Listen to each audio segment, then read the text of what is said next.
पाकिस्तान का एक बेहतरीन किरदार सामने आया है। पाकिस्तान की सिफारतकारी एक बार फिर रंग ले आई है। अमरीकी सदर ने ईरान के खिलाफ मुमकिन फौजी कार्रवाई को 2 हफ्तों के लिए मौखर करने का ऐलान किया है। इसी हवाले से मजीद बात कर लेते हैं। अब्दुल्ला हमीद गुल ने हमें ज्वाइन किया। सर, बहुत शुक्रिया आपके वक्त का। सर, पाकिस्तान की हम सिफारतकारी की डिप्लोमेसी, पॉलिटिकल डिप्लोमेसी हो या मिलिट्री डिप्लोमेसी हो, क्या बेहतरीन अंदाज में कामयाबी समेट कर आई है? जी बिस्मिल्लाहिर्रहमानिर्रहीम। अल्हम्दुलिल्लाह जी, मेरा ख्याल है कि एक बहुत बड़ी कामयाबी पाकिस्तान को अल्लाह ताला ने दी है। पाकिस्तान जिसको दुनिया के सामने भारत ने ये पेश किया था कि पाकिस्तान एक इंतहाई गैर जिम्मेदार और एक कमज़ोर मुल्क है, आज अल्हम्दुलिल्लाह उसके उलट हो गया और आज इस सारे अमल में भारत कहीं नज़र नहीं आ रहा। पाकिस्तान की कोशिशों से एक तीसरी आलमी जंग अल्हम्दुलिल्लाह टल गई है। मैं नहीं कह रहा ख़त्म हो गई है अभी, लेकिन कम से कम आप देखें कि दुनिया के 194 ममालिक के अंदर वाहिद पाकिस्तान ही तो ये मुल्क है जिसने ये किरदार अदा किया। हमारे वज़ीर आज़म की जानिब से ये ट्वीट आया, किसी और की तरफ से क्यों नहीं आया? इसका मतलब है कि जो पाकिस्तान की सिफारतकारी थी वो एक नेक्स्ट लेवल की सिफारतकारी थी, जो मगरब और मशरिक के अंदर एक बैलेंस लेके चल रही थी।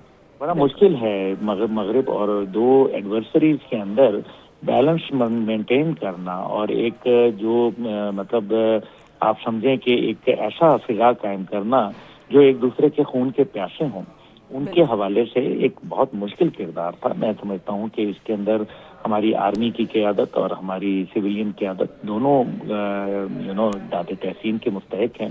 हमारे मीडिया ने भी बहुत ज़बरदस्त रोल किरदार अदा किया।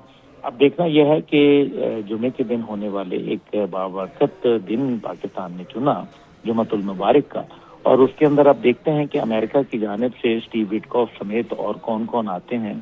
और अवाइल के अंदर तो जाहिर है ये जंग एक दिन के अंदर तो आपको मालूम है रिजल्ट्स नहीं देंगी ख़त्म के, क्योंकि अभी भी जिस किस्म के अल जज़ीरा जो रिपोर्ट कर रहा है, अभी ऑयल रिफाइनरी के ऊपर जिस तरह से इजराइल ने हमला किया है, तो इजराइल तो हर हालत में ये चाहेगा कि ये जंग न ख़त्म हो।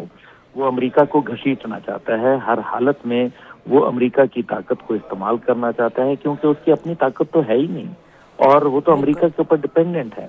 लेकिन देखना यह है कि कितना अमेरिका को वो दबा सकता है और अमेरिका कितना उनकी बात को रद्द कर सकता है, क्योंकि एक दबाव है अमेरिका की क़यादत के ऊपर, उनकी अस्करी क़यादत की जानिब से, उनकी जो दीगर लीगल फ्रेमवर्क और चीज़ें हैं उनके हवाले से। तो अमेरिका इस तरीके से जो चाह रहा था वो तो पूरे अमेरिका की अवाम में भी एक तासुर है कि हम ये इजराइल की जंग है, ये अमेरिका की जंग नहीं है। और फिर हमदर्दियाँ भी ईरान की जानिब चली गई, यूरोपीय यूनियन, नेटो, और ये एक ऐसी जंग थी जिसमें यूनाइटेड नेशन कहीं नज़र नहीं आया। हैरान कौन बात है, आप देखें यूनाइटेड नेशन जो नहीं नजर आया तो नजर कौन आया? पाकिस्तान। तो ये पाकिस्तान की इज्जत है अल्हम्दुलिल्लाह, ये पाकिस्तान का मुकाम है, मर्तबा है जिसको मगरब का जो एक जिसको कहते हैं एतमाद भी हासिल है, तो ईरान की मोहब्बत भी हासिल है।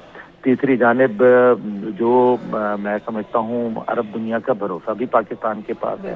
तो पाकिस्तान के जो मेरे ख्याल में सिफारतकारी थी वो इस बैक वक्त ईरान के साथ भी चल रही थी, अमेरिका के साथ भी चल रही थी, तुर्की और मिस्र से भी चल रही थी और साथ ही साथ सऊदी अरब से भी चल रही थी, जिसके नतीजे के अंदर अल्हम्दुलिल्लाह एक हॉटलाइन कायम हुई थी और उस हॉटलाइन के अंदर चाइना और रूस भी शामिल थे। तो ये मेरे ख्याल है कि ये एक बड़ी खुशाइन बात है, ये एक बहुत अच्छी बात हो गई। और साथ ही साथ हम ये देखते हैं कि इस टाइम पे जो दुनिया के अंदर मामलात चल रहे हैं वो